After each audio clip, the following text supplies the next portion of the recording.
ఇంటి నిర్మాణానికి 5 లక్షల రూపాయలు ఇవ్వాలని చెప్పి ప్రభుత్వాన్ని కోరుతా ఉన్నాం. అదేవిధంగా ఎన్నికల సందర్భంలో చంద్రబాబు నాయుడు గారు అనేక రకాల వాగ్దానాలు ఇచ్చారు. ప్రత్యేకించి సూపర్ 6 అనే పేరుతో చాలా పెద్ద ఎత్తున ప్రచారం కూడా చేశారు. మరి చంద్రబాబు నాయుడు గారు ప్రచారం చేసిన తర్వాత ప్రజలు కూడా దానికి ఆమోదం తెలిపారు. సూపర్ 6 వాగ్దానాలు అమలు చేస్తామంటా ఉన్నారు. చంద్రబాబు గారికి మళ్ళీ అవకాశం ఇవ్వాలి, మళ్ళీ ఆయన ముఖ్యమంత్రిని చేసుకుంటే మనకు అన్ని వాగ్దానాలు కూడా అమలు చేస్తాడని చెప్పి చాలామంది ప్రజలు కూడా పేద వర్గాల వారందరూ కూడా ఓట్లేశారు.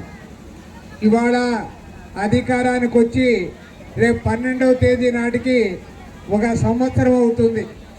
దాదాపు ముఖ్యమంత్రిగా ఆయన పదవిని చేపట్టి సంవత్సర కాలం పూర్తవుతున్న సందర్భంలో ఇవాళ మళ్ళీ ప్రభుత్వాన్ని భారత కమ్యూనిస్ట్ పార్టీ తరఫున ఇవాళ అడుగుతా ఉన్నాం.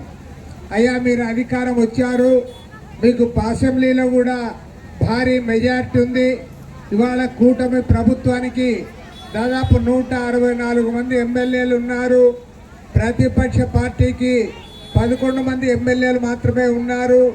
కాబట్టి ఇవాళ మీకు ఇంత సంపూర్ణమైన అధికారం ప్రజలు ఇచ్చిన తర్వాత మీరు ఎన్నికల్లో ఏవైతే వాగ్దానాలు చేశారో ఆ వాగ్దానాలు నెరవేర్చాల్సిన బాధ్యత మీ పైన ఉందని ప్రభుత్వానికి గుర్తు చేయడానికే ఇవాళ రాష్ట్ర వ్యాప్తంగా అన్ని మండల కార్యాలయాల దగ్గర కూడా ఇవాళ ధర్నా కార్యక్రమాన్ని చేపట్టాం.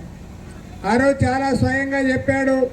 ఇవాళ యాక్చువల్గా చెప్పాలంటే జగన్మోహన్ రెడ్డి గారు ముఖ్యమంత్రిగా ఉన్నప్పుడు కూడా ఇళ్ల స్థలాలు ఇచ్చారు. ఆ రోజు చెప్పాం, జగన్మోహన్ రెడ్డి గారు మీరు మంచి పని చేస్తూ ఉన్నారు, కానీ మీరు ఇవాళ శాశ్వతంగా పేదవాడికి సమస్య పరిష్కారం కావాలంటే పల్లెల్లో 3 సెంట్లు ఇవ్వండి, పట్టణాల్లో 2 సెంట్లు ఇవ్వండి, ఆ రకంగా శాశ్వతంగా పరిష్కారం చేయండి. సమాజంలో పేదవాడు కూడా తలెత్తుకొని తిరగాలి. ఒక ఇల్లు కట్టుకుంటే కనీసం 2 సెంట్ల స్థలంలో కట్టుకుంటే వాళ్ళకి బాగుంటుందని మేము పదే పదే చెప్పాం. కానీ ఆనాడు జగన్మోహన్ రెడ్డి గారు ఎవరి మాట వినలే. సినిమాలో అంటారే సీతయ్య ఎవరి మాట వినడని, ఈ సీతయ్య కూడా ఎవరి మాట వినలే. లేదు, నేను ఇచ్చేదే సెంటు లేదా సెంటున్నర పల్లెల్లో ఇస్తా తప్ప అంతకంటే మించి లేదు, 30 లక్షల మందికి ఇస్తాను అన్నాడు. మరి 30 లక్షల మంది పట్టాలు ఇచ్చిన తర్వాత కూడా ఇవాళ ఇంతమంది వస్తూ ఉన్నారు. ప్రజలు ఇవాళ ఎందుకు వస్తూ ఉన్నారు? పేదవాళ్ళు ఉన్నారు, ఇల్లు లేని వారు ఉన్నారు, ఇళ్ల స్థలం లేని వారు ఉన్నారు. కాబట్టి వాళ్ళందరి తరఫున కూడా ప్రభుత్వాన్ని అడుగుతూ ఉన్నాం. చంద్రబాబు నాయుడు గారిని కూడా ఇవాళ అడుగుతూ ఉన్నాం.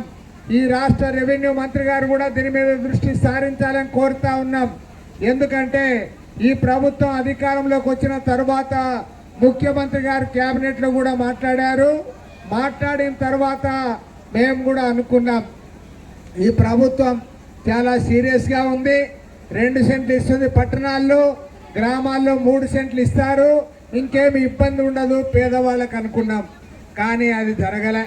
అదేవిధంగా 5 లక్షల రూపాయలు ఇంటి నిర్మాణానికి ఇవ్వాలని కూడా కోరాం. ముందేమో ఇస్తాము 4 లక్షల రూపాయల వరకు కూడా ఇస్తామన్నారు.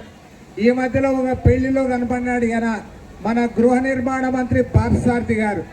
నేను అడిగా, ఏమయ్యా పార్థసారథి గారు, మేము 5 లక్షల రూపాయలు అడిగాము, మీరు 4 లక్షలు ఇస్తామన్నారు, మరి ఏమైనా ఇస్తా ఉన్నారా అంటే ఆయన అన్నాడు, నరేంద్ర మోడీ గారు అక్కడ పెంచుతానన్నాడు, మేము కూడా ఇక్కడ పెంచుదామని అనుకున్నాము, కానీ ఆ మోడీ గారు ఆయన మొత్తం ఇప్పుడు మళ్ళీ బండ చుట్టాడు, ఆయన మన నెత్తి మీద బండ పెట్టాడు, కాబట్టి మేము కూడా ప్రజల నెత్తి మీద బండ పెడుతున్నాము అని చెప్తాను.